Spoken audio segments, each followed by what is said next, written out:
Welcome back, everyone, to another Company Fears 2 replay cast. And this time it is going to be a 2v2 on Rails and Metal, uploaded by, I think, Panzer Poacher, pretty sure. And his friend is going to be Il Capitan, and they're going to be Soviets and Brits versus Double OKW, everybody's favorite, Archangel Michael plus Shrello. So this should be a pretty long game, and this is probably a good thing. I don't know. We're gonna see some Volksgrenadiers. Wow, what a surprise!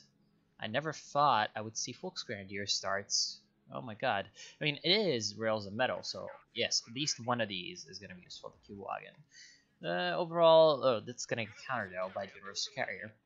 Yeah, let's just pick it up. Of course, we have Sturm Pioneers just reaching up and making sure that the allies cannot capture the big house that sort of watches over the fuel. Because if the allies do get control of that, then it could be a bit of a problem for the Axis, so they don't want that to happen. Of course, they're going to go back and cap the fuel, which is, of course, the important move for the Axis right now, but not much going on. Finally, the first engagement. So on the left side of the map, we have Universal Carrier just going to be bullying away these Sturm piles, and the Sturm piles are thus not going to be able to harass these infantry sections while they're building that trench over here. So if they can get the trench up, then they're going to be in a good defensive position, and these Sturm piles are not going to be as well able to harass the fuel. Plus, of course, the Q-Wagon isn't going to be able to do too much versus the Universal Carrier one-on-one. This fight is definitely going to go in the favor of the UC. Plus, with the support of the infantry section, yeah, this Q-Wagon needs to retreat and get some repair assistance. Another Q-Wagon on the right side is going to face Panzer Poacher's fucking Penal Battalion horde. Penal Battalions, yeah, are going to be coming out in droves, plus a scout car from him. Why is there no music ever in Company of Heroes 2? This is something that seriously pisses me off. Music volume's pretty high. I don't know. I do not know why this game is so bugged. Anyway, so we're gonna see already a truck from Archangel Michael, which is, I guess, okay. I mean, it's a black half track. He might want to place up a battle group like around here, just near the strategic point, right near the fuel, maybe to help with the reinforcement. Not really much going on. We have a bit of a stalemate over the north as well, just a little bit of skirmishing between the UC and the Q-Wagon, and then the respective infantry units. Finally, a bit of a bigger engagement, and it looks like it's one that the Volksgrenadiers are going to carry it. Look at all these Volksgrenadiers just piling down that firepower and forcing away the first infantry section. However, it will be replaced in the building by an MG. So German infantry probably going to have to retreat out of there. The directional cover isn't really going to be helping them out that much over here with the tractor. So MG is going to be able to easily do some good work. And actually, the scout car comes up north to help out his ally. Flamethrower is upgrading right now. So very, very good. Little push coming in from the scout car. He might even be able to wipe out one of these squads if he can get a few nice lucky machine gun bursts and crits from the Flamethrower. He's going to be in a good spot. These Sturm piles are not in a good way.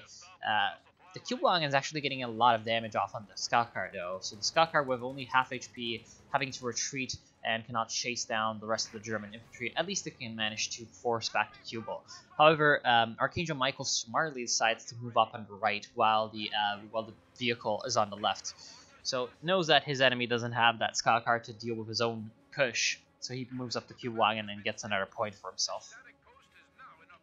Not really the biggest snatch for the Germans. It's a snatch nonetheless, and now we're seeing a battle converter is going to go for a support gun already. So we already know what Archangel Michael is going to go for. He's going to go for the defensive play and trying to set up some kind of SimCity around the fuel and right side VP. Of course, with the support guns, he's going to be able to do quite well in that kind of situation.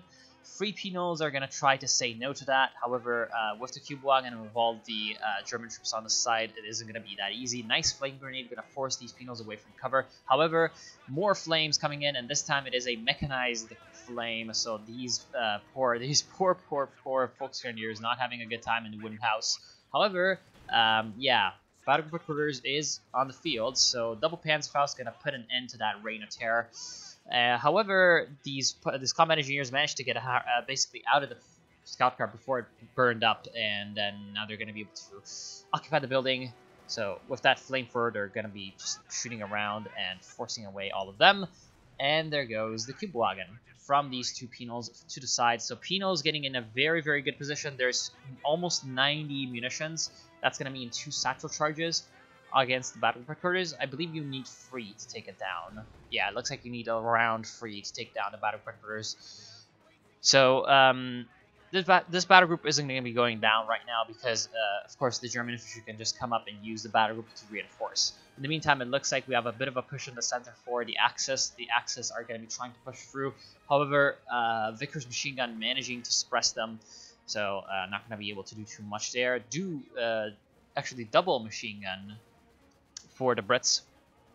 So Il Capitano definitely covering his side quite well with that suppression and forcing away the Volks and the Sturmhaus from his shorelines. And if he can just kind of keep this area under his control, keep the fuel point and keep the left side VP, then they're going to be able to counterbalance the earlier push by the Germans on the right. In fact, yeah, overall, it looks like the Germans are going to be able to once again recapture this right side, thanks to the, again, battle recruiters being so close to the front lines, which is, in this kind of an early game, a pretty good thing. However, later... What? How did he die? I just saw him go out of control.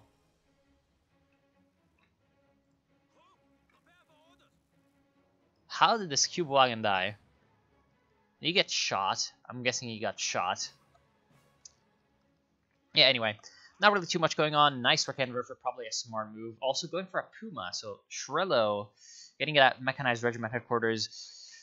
Gonna be quite good for the Stukas on this map, but I don't really see how the Puma is gonna be useful. I mean, we don't have any light vehicles yet from Panzerpoacher. He's gonna go for a tank heavy battalion command, but if he goes for the Puma too early, then Schrillo's gonna be basically revealing his hand.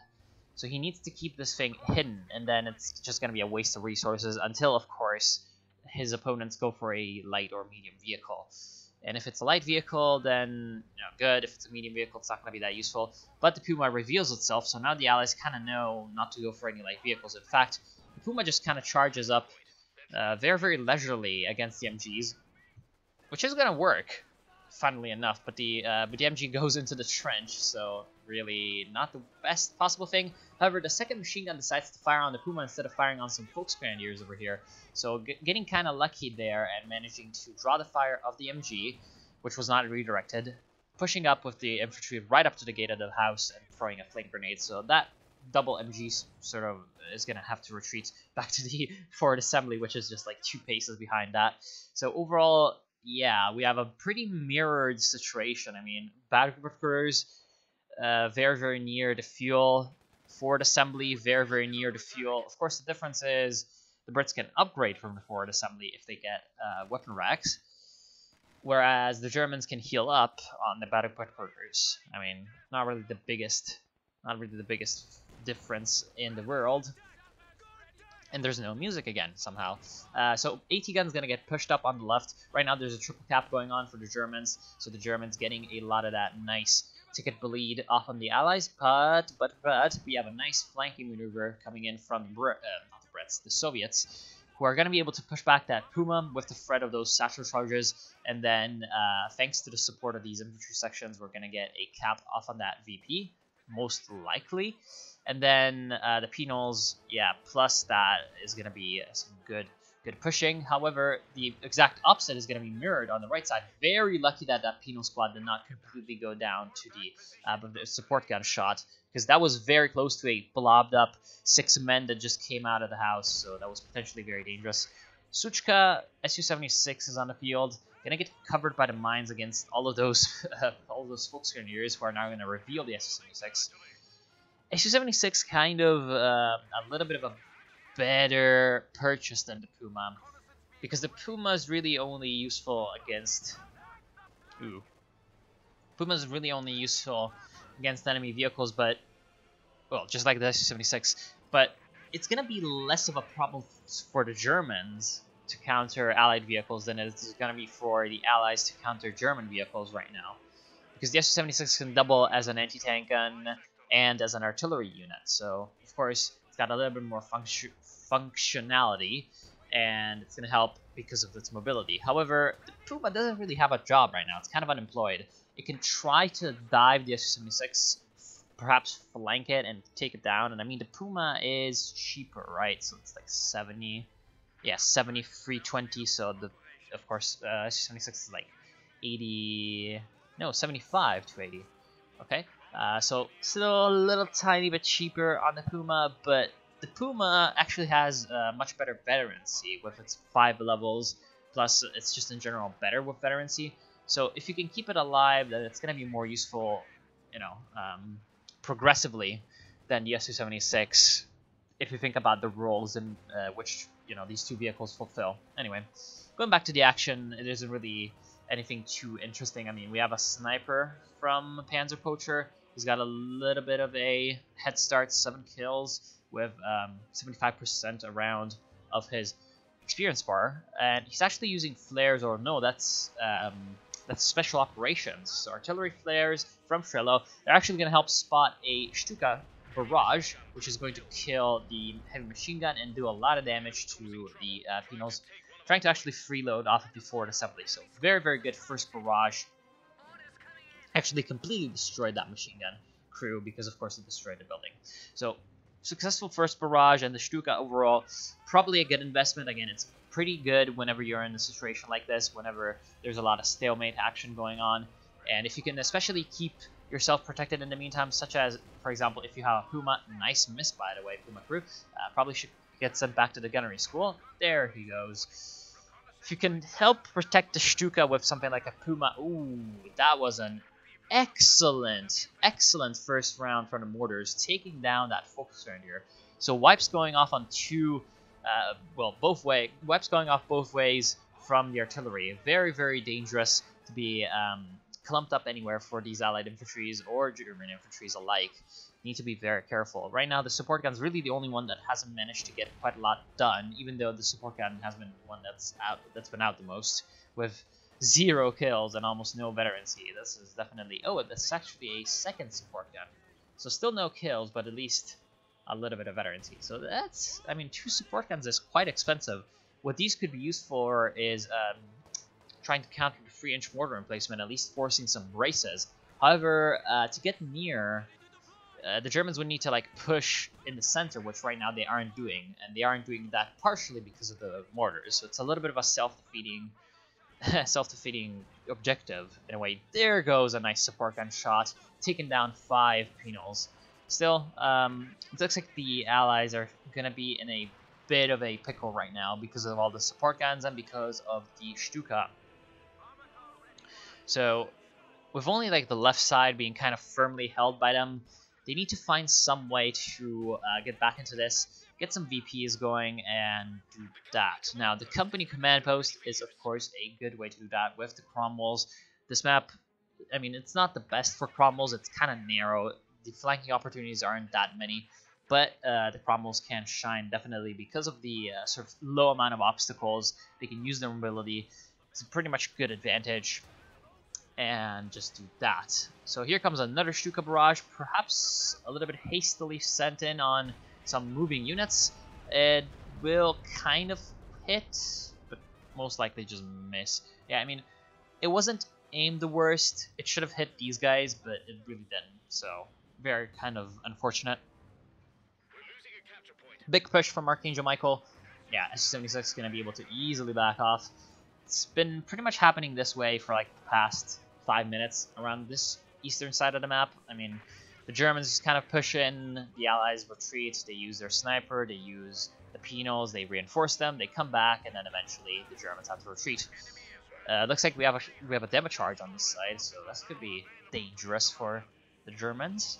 We'll see if that gets detonated in any kind of good way, or if it, you know, leads to the destruction of the house while the actual Allied troops are still in it.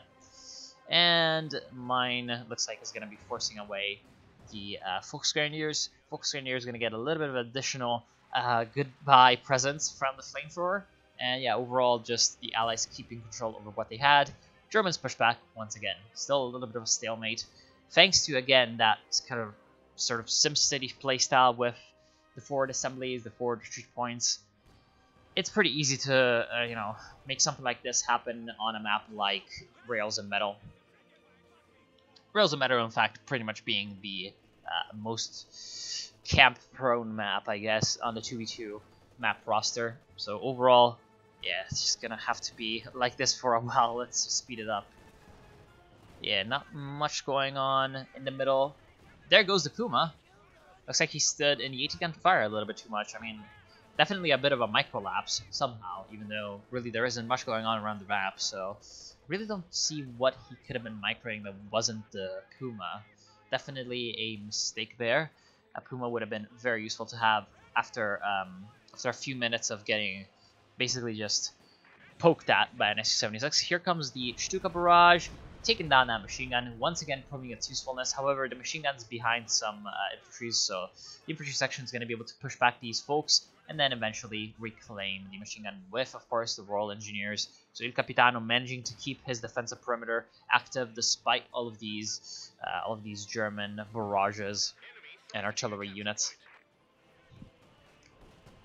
So on the right side, bit of a development. We have the glorious 152mm howitzer.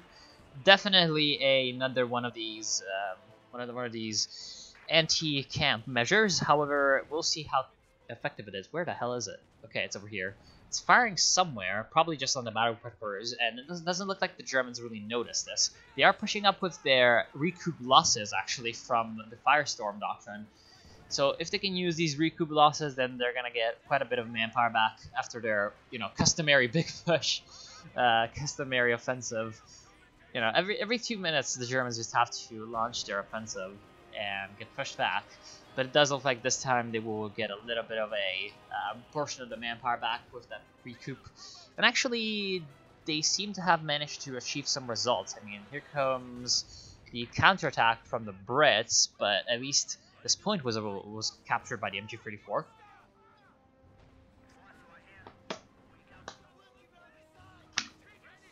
Taking a sip of water. Ooh, this is dangerous. Looks like the Firefly was rally pointed onto somewhere, and then it kind of just ran into a Panther. And the Panther actually came off of that with a pretty damaged hull. Needs to retreat. That paint job is definitely going to have to be remade right now. So here comes a recon overflight. Panzerwolf actually went for it. Let's see if I can remember this doctrine. Guards Combined Arms? Yeah, Soviet Combined Arms. Guards Combined Arms is another doctrine. God damn it. Ooh, this could be dangerous. It's definitely aimed like this. Wait, what? Well, I mean, I guess do the unexpected, but yeah, that was a little bit unlucky with the way the rockets landed with the RNG. That should have at least taken down the anti-tank gun crew. However, I feel like targeting that on the units in front might have been a little bit of a better move, even though, again, don't target it on units that can move sometimes. Other times, they're just juicier targets than the actual static emplacements. So overall, the Soviets are still having their trouble, and with the Scout Sniper Squad, they're able to get quite a lot of work done on these Volksgrenadiers. That was fucking amazing. Truly nasty. So that was definitely what that demo charge was intended to do. In fact, I dare say it was better than what Panzerpocher expected to happen. So overall, yeah, now we're going to have Archangel Michael definitely taken down a notch. I mean, he loses 2 of his veteran Volksgrenadiers. The other one has to limp back to base with very much its tail between its legs. And yeah, overall, there isn't much that can counter this T-34-76 Su-76 combo with no infantry around, because I feel like the Germans were relying on the infantry to come in and do Panzerfausts. And right now, it seems like if the Germans don't break out of this position on the right side, then they're just going to be subjected to 152mm rain once in a few minutes. So this could be potentially dangerous for the Axis.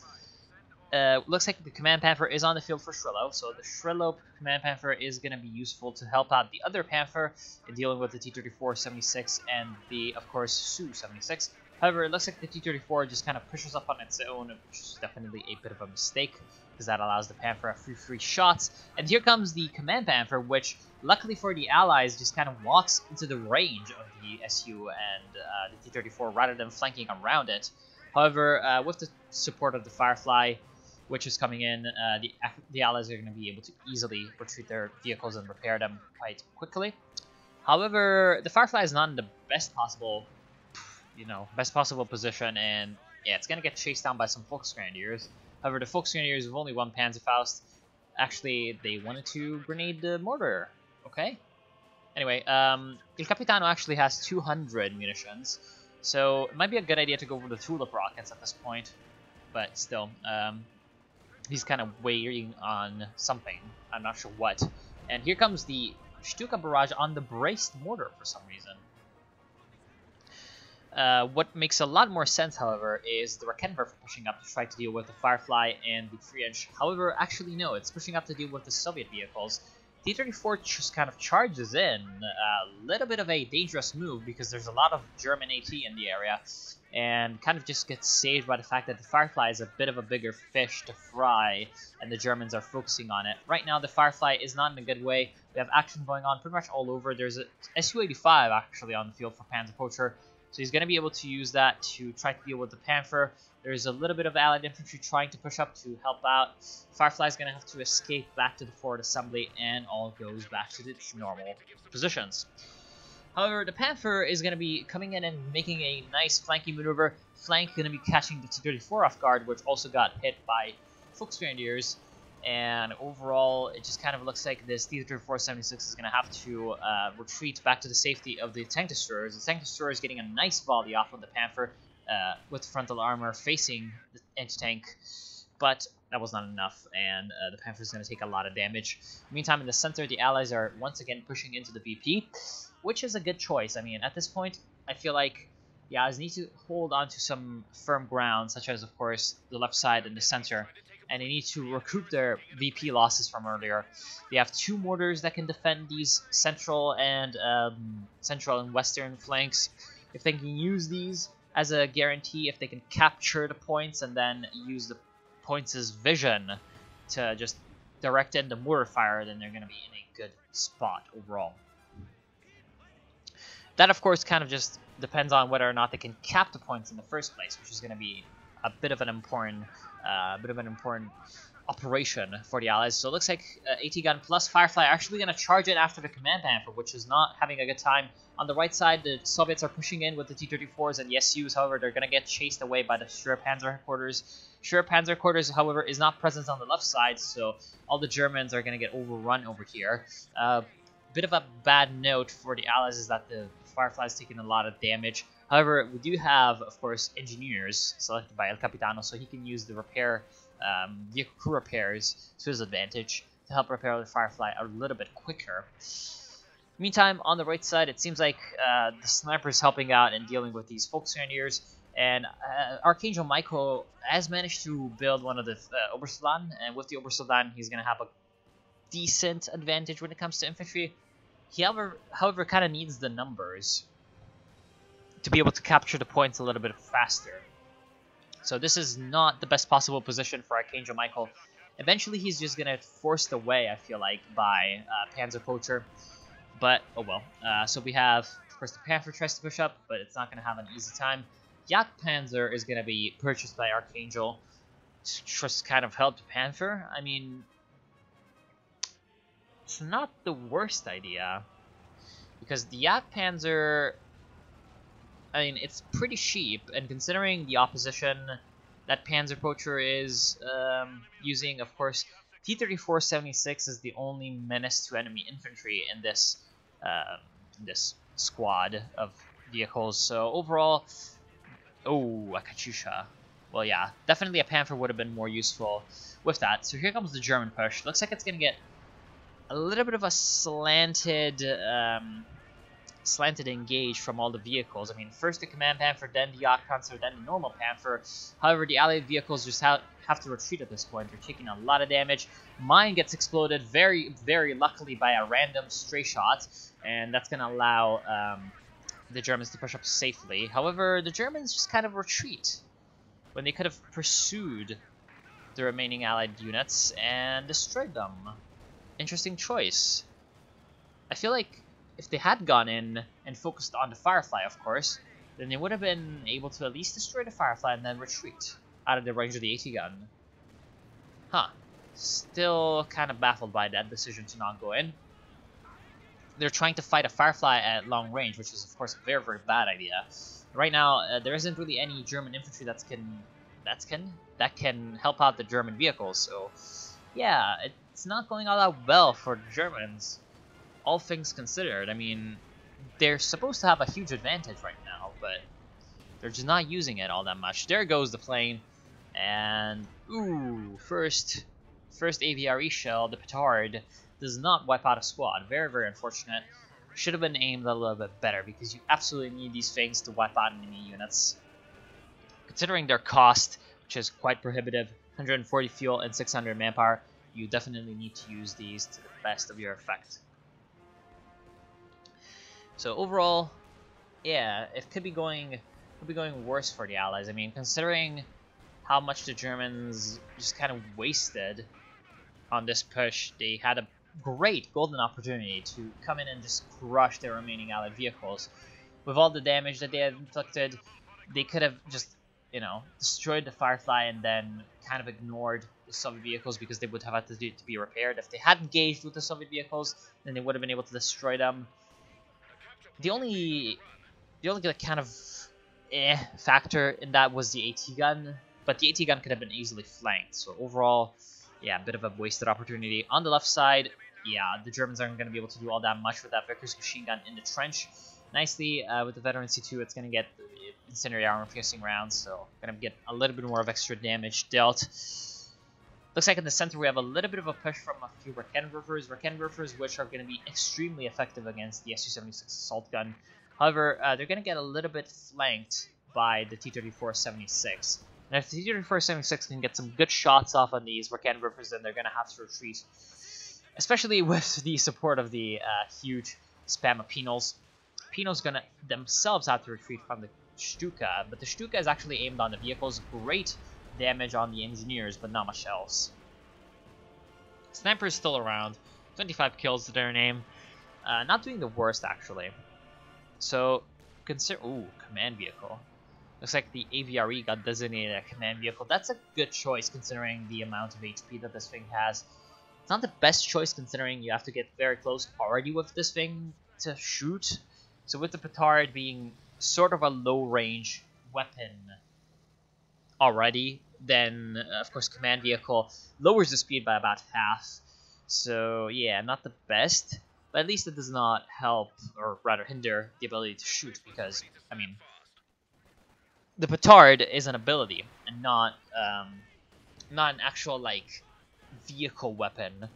The only vehicle weapon on the AVRE is the B submachine gun in the front, so the reduction of the rate of fire does not really hamper the AVRE in any kind of way, which is kind of why it's a little bit of a decent idea to go with the AVRE command vehicle rather than, I don't know, build like an AC and designate that. And Katyusha Barrage, yeah, not really doing anything. The Katyushas really need to be used correctly, otherwise they're going to be a huge waste of resources for Panzerpocher, especially because Panzerpocher, he could steal this MG. Panzerpocher is not going to be able to face off against the big German mediums. With only tier 3 and tier 4 Soviet armor, he's not going to be able to face off against Panthers. He would kind of need, you know, IS-2s for that. But overall, ooh, yeah, the line of TDs is being very, very effective. So the Germans need to find some way to breach this line of TDs, which is now kind of taken over the center. The best way to do that might be just to kind of find a way to keep it in there and then focus on the flanks. As you can see, they have the right side fairly securely held, and they can just try to go for the left side. They can try to do something about this machine gun, capture the VP, and then just kind of slowly grind the Allies down with a 2-2-1 cap, which would I feel like be a good decision for them. But who knows? You never really know what these German players are going to do. Because they do have the advantage when it comes to artillery technically. Damn, that's unlucky. So there goes the command vehicle air support guy. So the plane goes down and kills some penals. Very unfortunate. Yeah, the Brits have the left side securely held by just one MG, which is definitely not what you want to see if you're a German player. I mean, the Germans need in some kind of way. Ooh, here comes a huge Stuka. Here's huge Stuka. Kills an AT gun. That's actually fairly decent. It's going to help the command panther have a little bit more free room to fight in the center. However, the Germans are lacking in anti-infantry. Definitely lacking in anti-infantry. I mean, the Oberstleitner died on the right side. The 2 support guns are under constant Katyusha fire. And then we have an Oberstleitner over here. It goes down to the mortars. And then a couple of Volksgrenadiers not going to be enough. So the might of the Allied infantry isn't going to be contested by the Germans. The Allied infantry is able to keep the German infantry at bay. Ergo, the German infantry can't come in and disrupt these tank destroyers in any kind of way. And then the tank destroyers can disrupt the Axis tanks. And there's really no need for them to disrupt the Axis tanks anyway, because these Axis tanks can't really do anything against the Allied infantry. Because, I mean, Panther, what's that going to do? I mean, with the Pinto mounted, it's going to do a little bit of damage, but not the best. Jagdpanzer 470 isn't going to do anything, and then second Panther isn't going to do anything. So the Germans, I kind of don't like to say this, but they should have gone for a KT. Because right now they're finding themselves in a situation where they can't really rely on infantry to counter enemy infantry because that was pretty funny. Because they can, or not they can. They always get countered by Allied artillery. Not only the 2 mortars, which have gotten 31 kills between them, but also the fact that there's 2 Katyushas on the field, 9 kills between them, isn't the best possible thing. Also, the Brits have a pretty damn decent line of infantry, so 3 infantry sections, all vet free, all upgraded. Yeah, that's pretty damn dangerous. And then the Soviets, they do not have the best kind of infantry force, only 3 penals. I mean, they are veterancy free, but it's only 3 penals. Plus, however, they have the sniper, which is up to vet free, which is really what's saving them right now from being overrun completely. So overall, left side, finally a bit of a different avenue of attack. Nice flank coming in with this, not only the Jagdpanzer, but also the Panther. However, this is going to be going off a little bit to the wrong start. The Jagdpanzer is going to get chased away by the Allied troops more versatilely, and then the Panther just kind of stops to fire at a fuel cache because it was on attack move. Right now, it's going to get kind of targeted by some satchel charges. The satchel charges might be able to destroy the engine of this thing, and in fact, the T-34 and the Su-76 are coming in from the rear. In the meantime, it does look like the satchel charges are going to be going down, 3 of them in fact, and that's going to be a huge amount of damage. There goes the Panther most likely. It's in a bad spot. Also, the Jagdpanzer 470 tries to come in and help the Panther, but it's going to get itself targeted by the Su-75. Su-75? I just kind of mashed up these two. Yeah, it's going to get targeted by the Su-75, and the Su-75 is going to destroy the Jagdpanzer. So, overall, for a T-34-76, which is 80 fuel, the Axis lost the Jagdpanzer 470, which is 145, right? Am I saying this right? 145, 135, plus the 200 of the Panther, so 335 fuel lost by the Axis. Definitely not the best trade. And considering that Panzerpocher has the pop cap and the resources to replenish his T-34-76, while Archangel Michael really does not have the resources to replenish his vehicles, why did he go for a Luke's? I have no idea. Yeah, he loses Luke's as well. This is going to be a huge turn of events, reversal of fortunes for the Axis. So the Axis is not going to be in a good way at this point. Sniper just keeps mowing down the German troops, and overall it's not going to be the best possible position for Archangel Michael to be in. He's going to go for a Jagdpanzer 470. There was also an engagement on the left side, but it looks like the key of this whole left side, aka the 2 mortars, have been held by the Brits, so they're still alive. The Sherman Firefly is still alive. As long as those things are alive, then the Brits are going to be in a pretty decent shape. while Shrillo is definitely in a much better position than Archangel Michael, especially considering the whole situation on his side isn't quite as urgent, because the right side was the part of the map that the Germans were able to just kind of hold throughout this game. So they need to have this area under their control, otherwise the Allies are going to be able to get a trunk cap off. Whereas the left, it's just kind of like a plus. So if Shrillo can come in and help out on the left, all the better. But if he can't, oh well, worse things have happened for the Germans. But looks like we're going to have a bit of a switch. I mean, the Germans are capturing the left while the Allies are capturing the right. Of course, counterattacks from both sides are going to be forcing away the respective offensives and just kind of restore the status quo. However, I mean, this isn't going to be a permanent state of affairs. Definitely not. The center is under control of the Allies. The Allies need to be much more aggressive when it comes to capturing and holding VPs, because right now there's a kind of handing over the Germans more time than they really deserve to rebuild their forces and continue to fight. Because right now, the Allies have the complete superiority when it comes to pop cap. We have 30 plus 70, around 100 pop cap between the two German players, whereas we have 180 between the Allies. So the Allies definitely have a huge advantage when it comes to units on the field. They also have an advantage when it comes to resources. Look at Il Capitano's floating fuel, 500 floating fuel. So if he loses any vehicle, all he needs to do is just kind of wait for the manpower, and he's going to be able to replenish that vehicle, build another one. So this is going to definitely help out his versatility, his tactical versatility, because if you can use the Sherman Firefly a lot more aggressively, because he can just replace it, then he's going to be a much more dangerous offensively and defensively player. Look at that damage from the Veteran C3 Firefly, almost like 40% of the health of the Panzer in just one round. And then now the Sherman Firefly is going to be turning its attention to the battle quarters. There goes the machine gun that was trying to defend there. No satchel charges. No satchel charges coming in from the Penals. Definitely a curious choice, but he's just going to be waiting for tanks to finish off this building. Of course, on the left side, there is a Command Panther and a normal Panther that's going to be built by Shrillo. So overall, Shrillo definitely carrying the day when it comes to the vehicles for the Germans.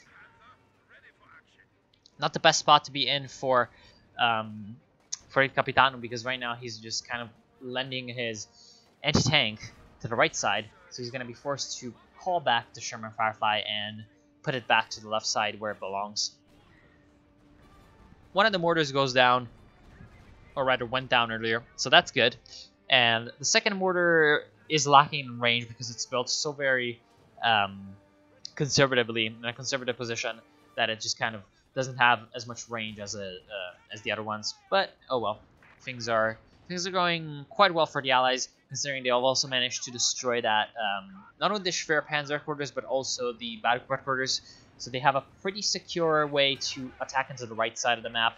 Second Panther on the field, plus the Panzer, plus the Command Panther can try to do something about this. But right now the Panthers are making a bit of a crucial mistake to not go all in. Ooh, there goes the Sherman Firefly. Not the Sherman Firefly, the Su-85. They're making the mistake of not going all in, because if these Panthers go all in, then they're going to have a pretty decent shot at breaking through the Allied lines and trying to get to the Katyushas, destroying some TDs. But if they try to slug it out at long range, then the only unit that can try to do that for the Germans right now is that Panzer 470. The only unit that's gonna be able to equal the firepower of the Firefly at longer ranges is pretty much that. So not the best possible thing for them. Yeah, right now it's not going all that well for the Germans, but ooh, there goes the Petard destroying that Raketenwerfer. Yeah, right now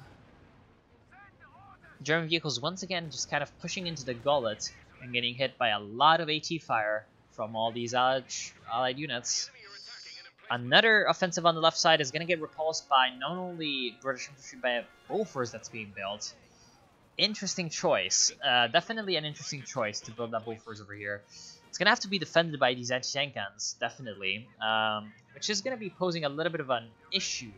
The Stuka can just very easily destroy the anti-tank guns, although the Stuka decides to fire on the Bofors. Okay, Stuka, however, does have 48 kills and almost veterans of 5. So definitely cannot complain about the usage of that unit. So far doing its part for the war effort, definitely. But yeah, if the Axis don't just kind of get more aggressive right now and fast, they're going to lose. Because here comes the triple cap from the Allies. And the Allies are in a better position when it comes to units. They're in a better position when it comes to resources. And overall, I mean, the Germans need to find some way to deal with this. And the way they're trying to do that right now is, ooh, that's going to be a good way to do that. Yeah, again, you need to be aggressive whenever you're facing more tank destroyers and you have more medium tanks. And what you don't need to do is do this and get yourself exposed. Is that going to be enough? No, it isn't. That's so very lucky. Here comes another plane crash, and there goes those Obersoldaten.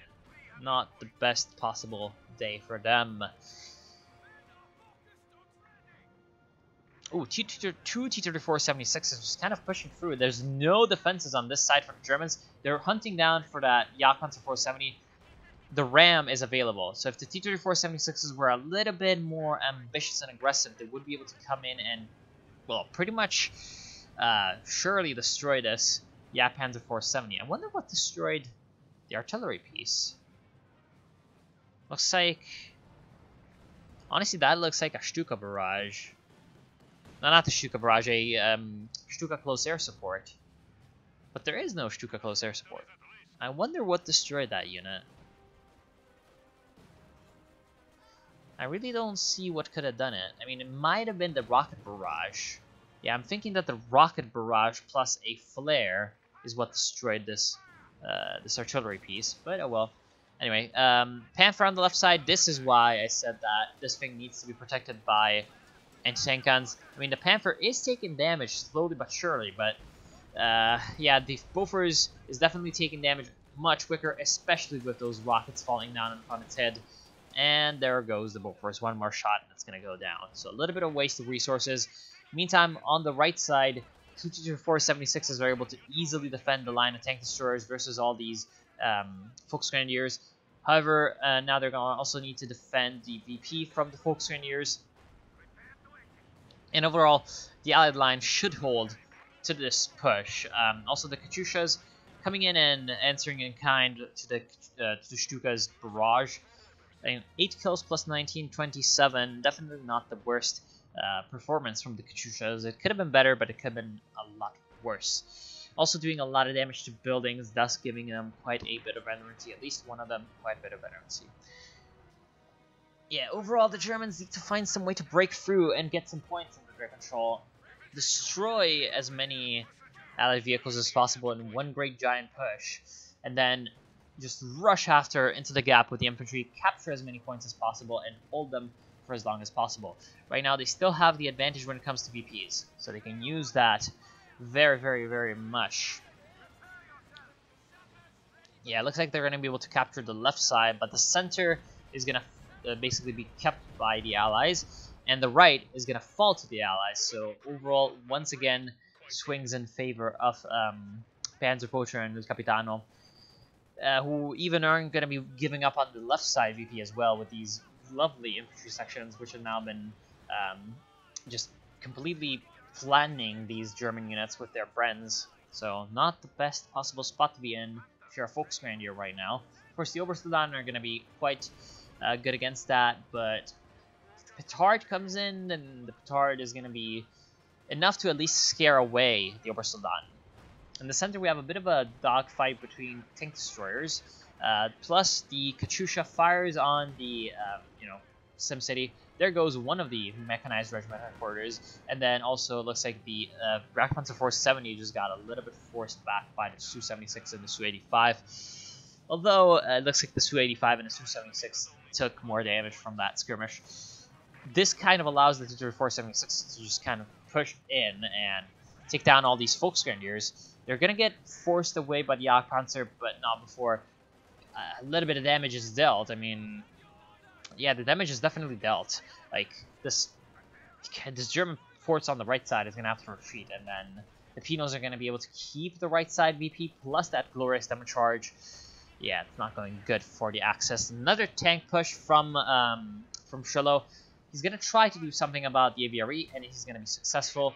Indeed, he's basically using the fact that he was able to destroy that Veteran C3 Firefly. But again, the tanks push in, and then where's the German infantry? Nowhere.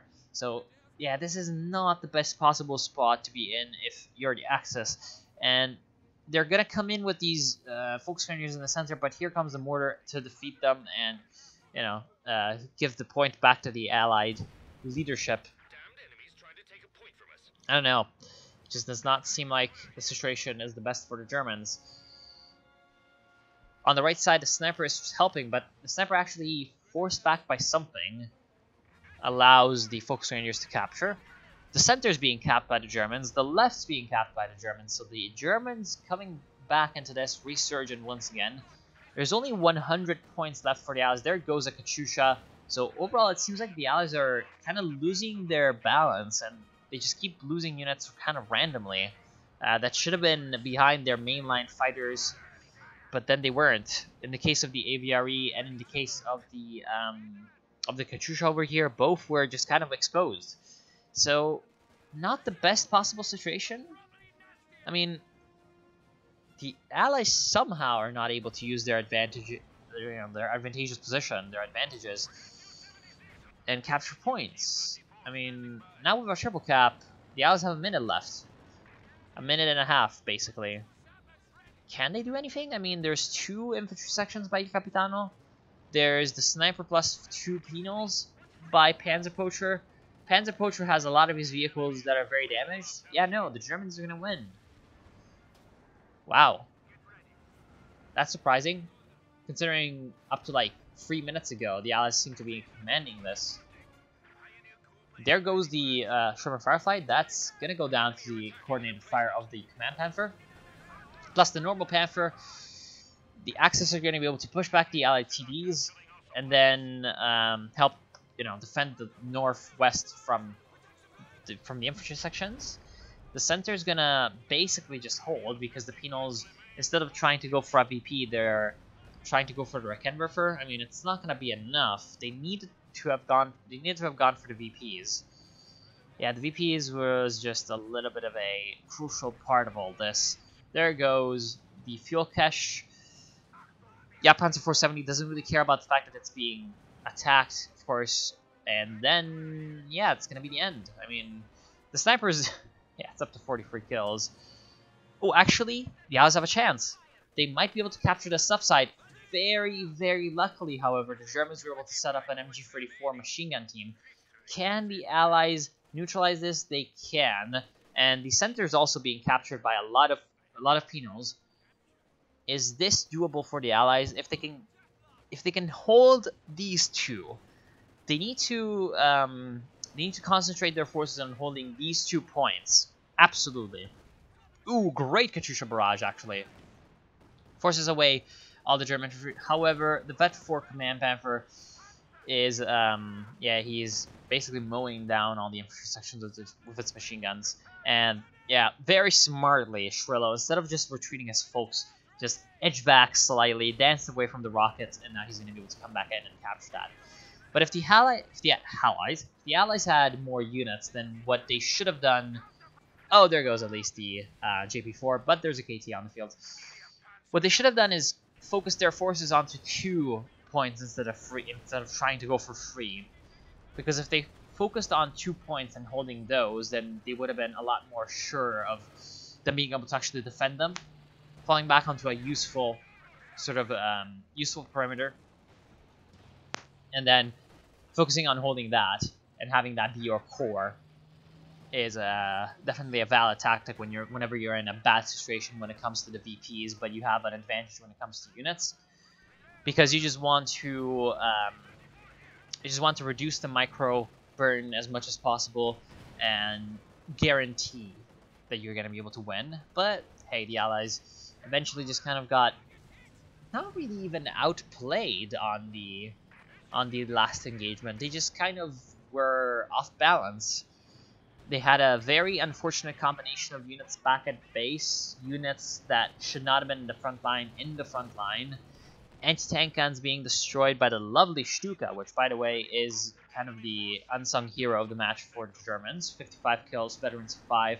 Taken down at probably the completely correct timing, the anti-tank guns, the 6-pounders, thus allowing the Panthers a lot more freedom of movement on the north end of the map. And yeah, overall, yeah, Königsdieger comes in and pushes in. It's not going to be all that much. I mean, it is kind of bull-putting in some ways. I mean, the Allies did pull off a pretty great comeback at one point. But, yeah, it's just kind of, it's kind of came down to the Command Panther being able to survive. Somehow, the Allied infantry not being able to hold against much inferior competition. Yeah. I feel like, yeah, big other mistakes. Panzerpocher not backticking. What is it with these Soviet players not backticking? I have no idea. Support Weapons Compania is very, very useful. Especially on the right side, it would have been a lot more useful because there was no Stuka there. So since there was no Stuka, this free anti-tank guns would have been so much more useful. And that would have allowed Panzerpocher to focus more of his fuel onto T-34-76s, thus allowing him more map control. And then, of course, there's the fact that he was kind of floating. So, of course, having a support weapons Campanella would have helped with that. And then, not only that, but the sniper itself was quite useful in helping to suppress German advances. But the penals at some point, they just kind of ran out of usefulness. I mean, they weren't really able to get that much of an impact later on down the line. So a couple of Maxim machine guns might have been a lot more useful than you may imagine in actually holding down the left side of the map from German advances from Archangel Michael. And then Il Capitano, well, he played very well with his Fireflies, but he was just kind of a little tiny bit unlucky with his positioning of his first Firefly. It was basically the first unit in his line. If I recall correctly, it was over here. So it was the actual unit that was in the front providing the line of sight. So somehow the Germans managed to spot it, perhaps through artillery flares. By the way, Shrillo, great uses of the artillery flares, getting a lot of information revealed at pretty crucial moments, and even not at crucial moments, just to know kind of where the enemy forces are. I constantly saw that unit being on cooldown and never had the time to mention it. But definitely using that to his advantage. One of the best features of special operations. And yeah, just it didn't go all that well for the... What the fuck is this skin? That's so tacky. Damn. Anyway, it just kind of didn't go all that well for the Firefly. And that vet-free Firefly was quite crucial to the success of Il Capitano. I was actually kind of wrong in saying that he could have been more aggressive with his Firefly, because clearly after that he was not able to recover. He still managed to float a lot of fuel, which tells me that he just didn't have the manpower to replace his lost vehicles, and he just had to fuel extra. Yeah, overall that's pretty much just about it. So I want to thank y'all for watching. I hope you've enjoyed, and I'll see you soon. As always, if you enjoyed, drop a like. If you didn't, drop a dislike. If you have any more replays that you would like me to feature, well, email link will be in the description. Otherwise, you're going to be like this guy. That head is definitely way too small for that helmet. And I'll see you soon.